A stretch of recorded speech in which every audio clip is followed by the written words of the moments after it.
Alright, so quick note about creating looping animations. So there's a few different ways to do this. If you've watched the other videos, I've already sort of gone over some of those ways. So the first thing is to say I'm doing a loop of 40 frames in the case of these cubes. So you start from one spot, you go somewhere else, and then you come back to the same spot that you started at. So in this case, the keyframe on frame 40 and frame 1 is going to be exactly the same, and then whatever it's doing on the inside is pretty much the same thing. So the ball that's moving around is doing the same thing. So except in this case, it's doing it over a loop of 120 frames. So again, frame 1 and frame 120 are going to be exactly the same values if you're looking up here in the graph editor, or I'm sorry, the channel box. The only difference here, so you'll notice that these guys are also looping properly, and that is just, again, quick summary. If you go into your graph editor, I have selected those boxes and just ticked I forget what it's called, these little buttons that'll duplicate their animation forever. So the other option that you can do if you're looking to make things loop is, I'm just going to make everything green, because why not? So I'm going to go, again, maybe I'll do 60 frames for this one, because I can. So I'm just going to go ahead and only key the rotation on this. I'll key selected here, and I will... So I want this basically rotating like this, but I don't want it, like, rotating and then bouncing back to where it was, so I want to basically fake that this is rotated without having it actually rotate. So what I'm going to do, if you rotate something 360 degrees, it looks exactly the same as when it's rotated 0 degrees. So I'm going to use that to my advantage in this case, and I'm just going to, so you can see if I scrub between these, it looks like it's doing a nice loop, it's just kind of not. If I wanted to, I could then go into my graph editor and just grab the animation and just continue that loop so that it will continue its motion for the rest of this animation. So that's one option. If you're using motion blur, sometimes it'll make some weird little blips because you can, it's basically snapping from 360 degrees to back to 0. So it could potentially do like a weird, like super blurry frame in there. So the other option that you would have is to, I'm going to just, you can see the weird looping that we have here. Ah, what have I done? Oh no. Alright, I'm just going to undo all of that. So the other thing that you can do is, instead of setting a keyframe at 360 degrees halfway through your animation, you can grab this and put it at the very end of your animation. So in this case, it would have looped twice. So I'm going to do, instead of 360 frames, 720 frames at the end of the animation, which is going to have more or less the same effect as before. It just might help to avoid any of those super blurry frames in the middle of the animation.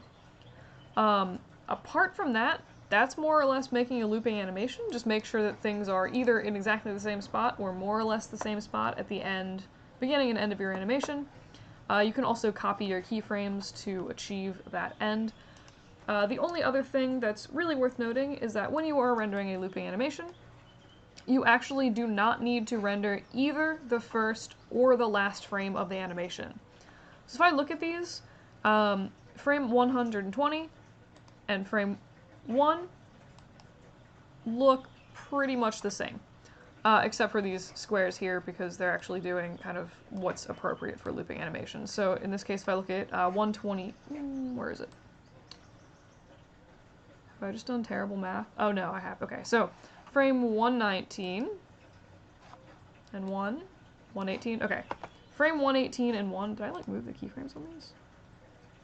No, I think I am just really bad at math. All right.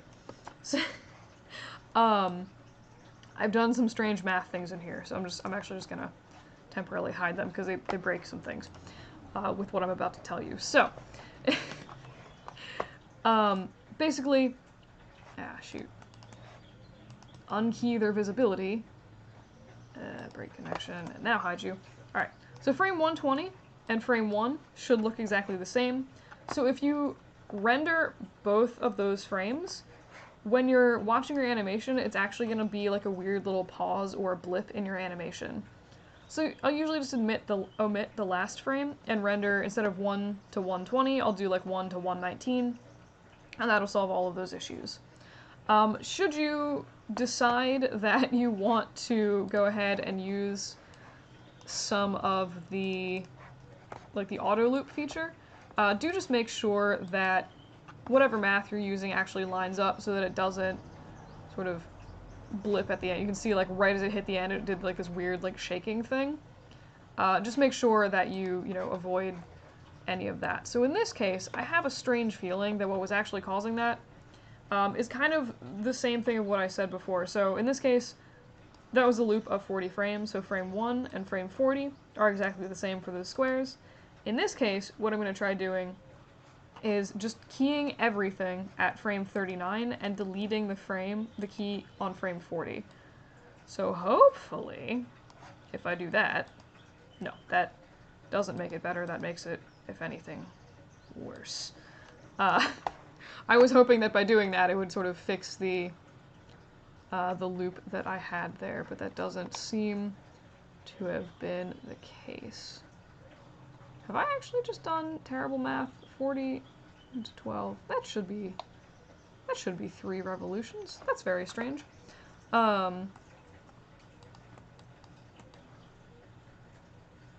so you could maybe just sort of fudge it until, like, play with your keys and shift them around a little bit. Oh, do I have to go to frame 40? Well, that's just dumb. Alright, so I think I have to go to frame 41. It's been a while since I've actually had to use that in anything. And then this one, I've actually broken it.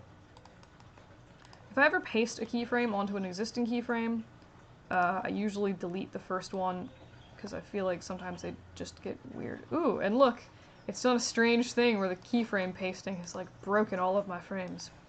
Let's redo that. Don't really know why I just did that. That was pretty weird. Alright.